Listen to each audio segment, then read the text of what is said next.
Assalamualaikum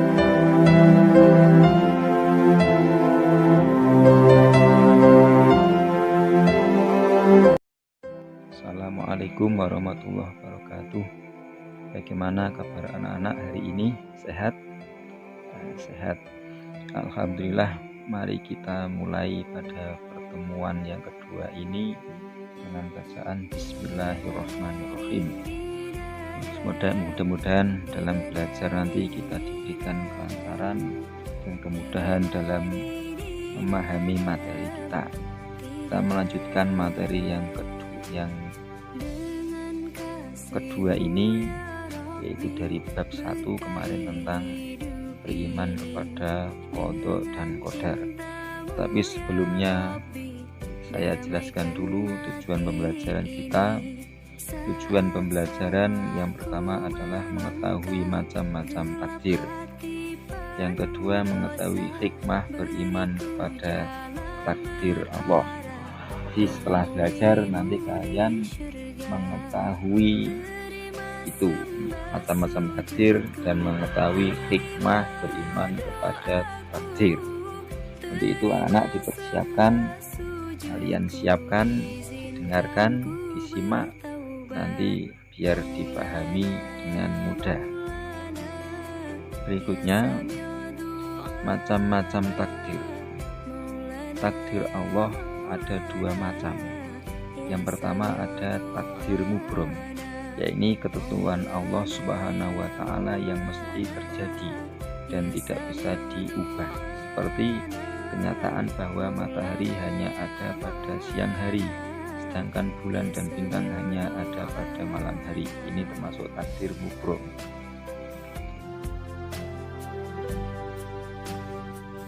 Kejadian laut pasang dan surut.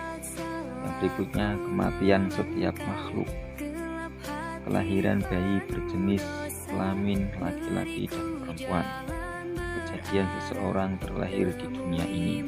Semua itu adalah takdir ketentuan Allah yang tidak bisa dirubah. Itu karena haknya Allah. Kita tidak akan berubah atau bisa merubah.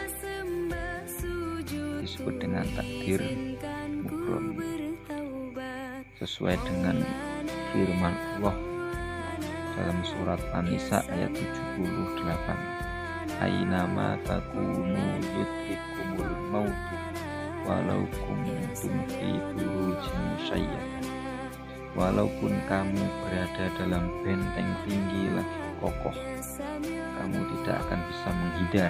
Ini apabila kamu ditakdirkan pada hari itu mati. Itu disebut dengan takdir mubrom, jadi tidak bisa dirubah. Berikutnya adalah yang kedua, takdir mu'alaq. Ini adalah lawan kata dari takdir mubrom. Takdir mu'alaq adalah ketentuan Allah Subhanahu wa Ta'ala yang mungkin bisa diubah dengan jalan ikhtiar dan berdoa. Seperti orang yang bodoh dapat menjadi pandai, yaitu dengan belajar, dirubah dengan belajar. Yang kedua, orang miskin bisa menjadi kaya dengan bekerja. Yang ketiga, bencana alam yang tidak menimbulkan korban besar. Ini adalah takdir-takdir yang bisa dirubah dengan usaha manusia.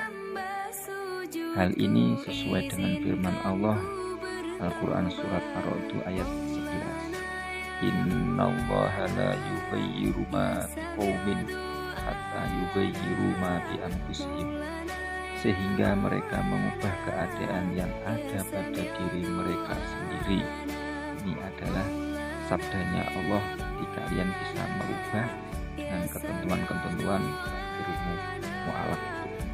Dan hikmah beriman kepada qada dan qadar diantaranya adalah menumbuhkan kesadaran bahwa alam semesta dan segala isinya berjalan sesuai dengan ketentuan Allah Subhanahu wa Ta'ala. 3. Meningkatkan ketakwaan kepada Allah Subhanahu wa Ta'ala. 3. Menumbuhkan sikap perilaku terpuji serta menghilangkan sikap perilaku tercela. Dan ini yang harus dimiliki orang beriman kepada takdir atau qada dan qadar. Semoga kita bisa. Anak-anak, coba kalian perhatikan cerita ini. Yang pertama, sebuah kejadian gempa bumi menggegerkan sebuah wilayah. Banyak korban yang meninggal dunia akibat terkena reruntuhan bangunan dan pepohonan yang tumbang di mana-mana. Namun, ada seorang kakek tua terselamatkan dari bahaya maut itu. Walaupun sudah sehari semalam, laki-laki renta yang sudah tidak dapat berjalan itu berada di bawah reruntuhan bangunan rumahnya. Sang kakek terlindungi dengan reruntuhan langit-langit rumahnya yang tidak sampai hancur dan tidak sampai jatuh ke lantai. Kakek yang sedang tidur di bawah langit-langit kamarnya itu masih bisa bernapas, karena udara bisa masuk lewat sela-sela lubang reruntuhan yang ada.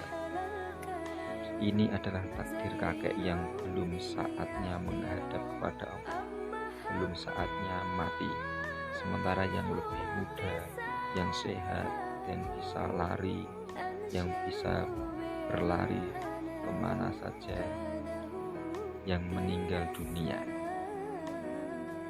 Dan cerita yang kedua, Bu Ani figur seorang ibu dan istri yang mandiri. Keadaan suami yang sakit-sakitan dan memiliki 4 orang anak yang masih usia sekolah. Beliau tidak patah semangat mencari nafkah. Semula perasaan pesimis sempat dirasa Bu Ani karena suaminya sudah bekerja sebagai karyawan swasta di sebuah pabrik roti tiba-tiba terserang sakit asam urat dan kambuhan.